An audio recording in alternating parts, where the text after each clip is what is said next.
The sound of 3 armed security guards pounding on my door at 6 a.m. was definitely not how I planned to start my vacation. "You have 48 hours to vacate this property," they growled, shoving eviction papers in my face. Little did they know, I was about to uncover their boss's $2 million mistake. Before you watch the full story, comment down from which country are you watching. Don't forget to subscribe. 3 months earlier, I'd inherited my grandfather's cabin at Pinewood Lake, Minnesota. Growing up, I spent every summer there until my parents divorced when I was 15, and our family traditions dissolved into awkward holiday rotations. Grandpa Porter passed away last winter at 92, and I hadn't visited the cabin in nearly 20 years. As a forensic accountant who rarely took vacations, I decided it was time to reconnect with those childhood memories after a particularly brutal tax season. The drive up to Pinewood Lake was therapeutic, 3 hours of watching concrete give way to farmland, then dense pine forest reflecting in dozens of small lakes. When I arrived, the cabin was exactly as I remembered: knotty pine walls that smelled like campfire and nostalgia, the slightly sagging couch where Grandpa and I played endless card games during rainy days, and the collection of fishing lures gathering dust on the mantel. That first evening, I sat on the deck with a beer watching the sunset paint the lake orange and purple. For the first time in months, I felt my shoulders relax. I was home. The next morning, I was awakened by aggressive banging on my door. 3 men in security uniforms with uncomfortable-looking sidearms stood on my porch. "Carwin Porter," the tallest one asked, consulting a clipboard. "We represent the Pinewood Lake Homeowners Association. This property has been found in violation of community ordinances and boundary regulations. You're trespassing on HOA land." He handed me a thick envelope. "You have 48 hours to vacate and remove all personal property or face legal consequences and a $25,000 fine." Completely blindsided, I stammered, "There must be some mistake. My grandfather owned this cabin for over 50 years. The guards just shrugged. "Take it up with Miss Clark. HOA office opens at 9. I watched them climb into a gleaming white SUV with Pinewood Lake Community Association emblazoned on the side in tasteful navy lettering. This was clearly not the same laid-back lake community I remembered from childhood. Still in shock, I walked down to the small dock extending from my property. My grandfather's old rowboat was still there, covered with a tarp. As I contemplated this surreal situation, an elderly man approached from the neighboring property. "You must be George's grandson," he said, extending his hand. "Shanley Maddox. Your grandpa and I were fishing buddies for 40 years. Shanley's weathered face creased with concern as I explained the morning's events. He shook his head grimly. "That would be Doris Clark's doing. She took over the HOA 3 years ago and has been on a power trip ever since. Started this fancy development company and has been trying to push out all the original cabin owners. Your grandfather fought her tooth and nail before his health declined." He lowered his voice. "Between you and me, I think that's what finally wore him down." Later, while inspecting the dock, I noticed fresh scratches on the posts and signs that several boats had been tied there recently. "Did someone use this dock while the cabin was vacant?" I asked Shanley. He snorted. "Oh yeah, Doris has been renting out premium lake access spots to weekend tourists at $200 a pop. Your dock is prime real estate, deep water, great fishing. She's probably made thousands off it since your grandpa passed." My shock turned to indignation. Not only were they trying to steal my property, but they'd been profiting from it while my grandfather's body was barely cold. That night, I examined the eviction papers carefully. The attached property survey showed boundaries that didn't match my memories. According to their map, my cabin encroached on HOA common land by nearly 50 feet, and the lakefront wasn't part of my property at all. Something felt very wrong. As I was putting the papers away, I noticed a folder had fallen from the bookshelf. The label read Pinewood Lake Original Survey, keep safe, in my grandfather's precise handwriting. Inside was a yellowed survey from 1963, property deeds, and a small journal. My grandfather's documents showed that his property extended all the way to the lake and included nearly 70 feet of shoreline, significantly more than the HOA was acknowledging. The journal contained meticulous notes about property boundaries, local ordinances, and what appeared to be a long-running dispute with previous HOA leadership. My grandfather had been extraordinarily thorough, perhaps because he'd spent 40 years as a land surveyor. The most revealing entry was from 5 years ago. New HOA President D. Clark visited today. Offered to buy my lot for development. Price insultingly low. When I declined, she mentioned new community regulations coming, implied my property might be non-compliant soon. Taking precautions. This single note explained so much about the current situation. The next day, I met Era Finley, an environmental lawyer and my closest neighbor to the north. She'd moved to Pinewood Lake 2 years ago after inheriting her aunt's cabin. Doris showed up a week after I moved in, claiming my dock violated some arbitrary new regulation, Era explained over coffee. When I pointed out it had been there for 30 years, she suddenly discovered that my shed was 6 inches over the property line and threatened a $10,000 fine. Her eyes hardened. I fought back. Now she mostly leaves me alone but focuses on easier targets. Era glanced through my grandfather's documents, her eyebrows rising. These original surveys are gold, she said. According to these, you own far more land than they're acknowledging, including that entire cove where the new community dock is being built. Why would they want this specific property? I asked. Era's expression turned serious. Location. Your lot has the deepest water access and the best view of the lake, perfect for a luxury development. She pointed toward the far shore where construction equipment was visible. Doris's company is building high-end condos there, but they need more waterfront for their marina. Your grandfather refused to sell, so...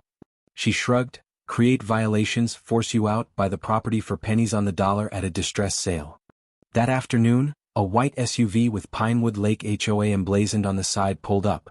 A woman with impeccable blonde hair and a cream-colored suit stepped out, flanked by 2 men with clipboards. I recognized her from the community website, Doris Clark, HOA president and local real estate developer. She didn't bother introducing herself, just walked straight to my deck snapping photos. Mr. Porter, she called out briskly, we're conducting our daily inspection. Your deck railing violates safety code, and that boat needs to be registered with the HOA. Also, we've installed security cameras for community safety. She pointed to a small camera now mounted on a tree at the edge of what she claimed was my property line, aimed directly at my cabin. I stepped forward, maintaining a polite smile.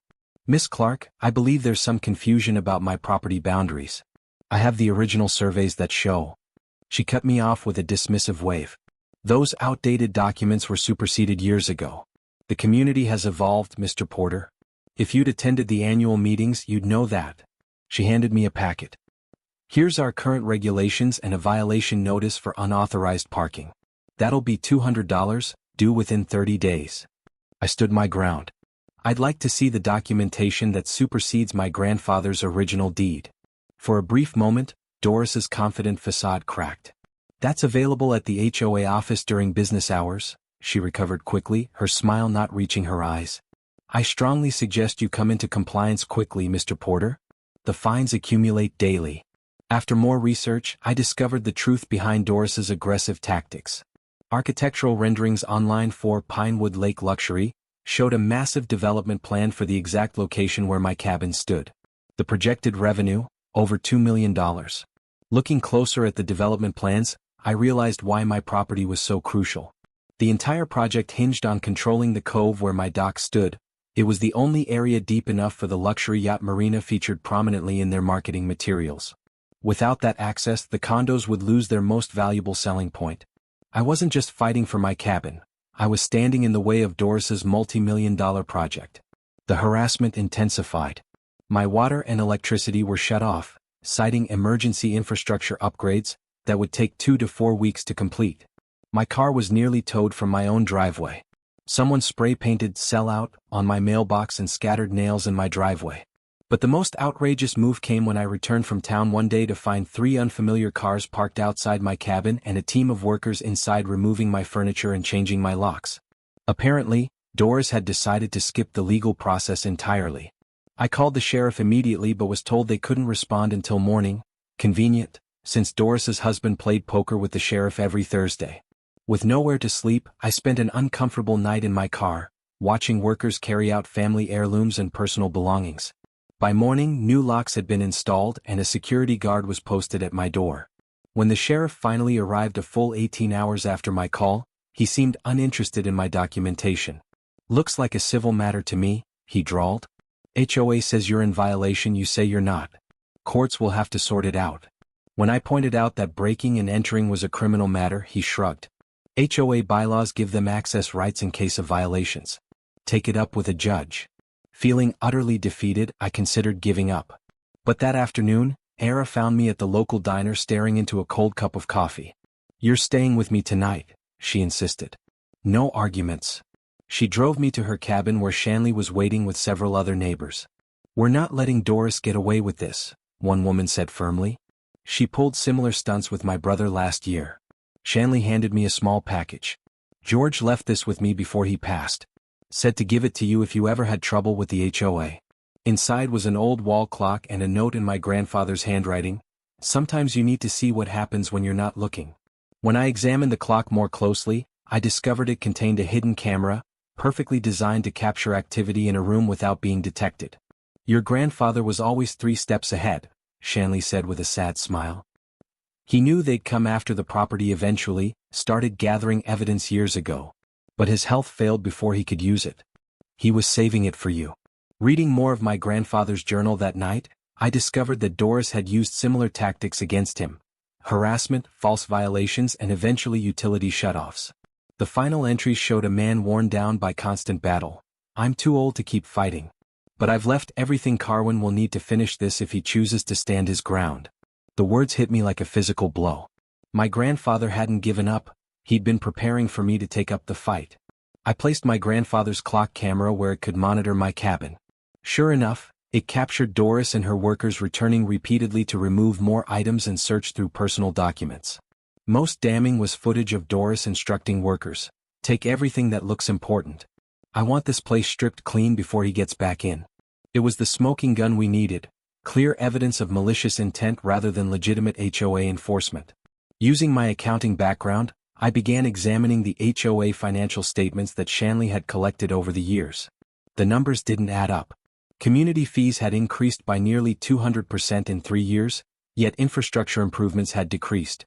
Large sums were categorized as administrative expenses, with no further explanation. We discovered why Doris was so desperate to acquire my property. Her development company was deeply in debt, having overextended on several failed projects. The Pinewood Lake condos represented her last chance to avoid bankruptcy. She'd already pre-sold several units on the promise of exclusive lake access that ran directly through my property. She's essentially running a Ponzi scheme, I explained to Era and Shanley, using new investor money to cover losses from previous projects. If the condo development falls through, the whole house of cards collapses. At an emergency HOA meeting where Doris was urging the board to approve a special assessment, an additional $3,000 per household to fund legal action against me, I made my move. I walked into the community center carrying a thick folder and a small projector. Before you vote on that assessment, I said calmly, you might want to see what your HOA president has been doing with your money. I presented overwhelming evidence, financial records showing systematic embezzlement, falsified meeting minutes, and communications with developers that revealed her plan to force out original homeowners and convert the entire lake shore to luxury condominiums. Most damning was the recording from my grandfather's clock camera showing Doris and the HOA attorney discussing how to fabricate violations to force me out. We need that property for the marina, Doris said in the recording. I don't care what violations you have to create, just get him out. The investors are breathing down my neck.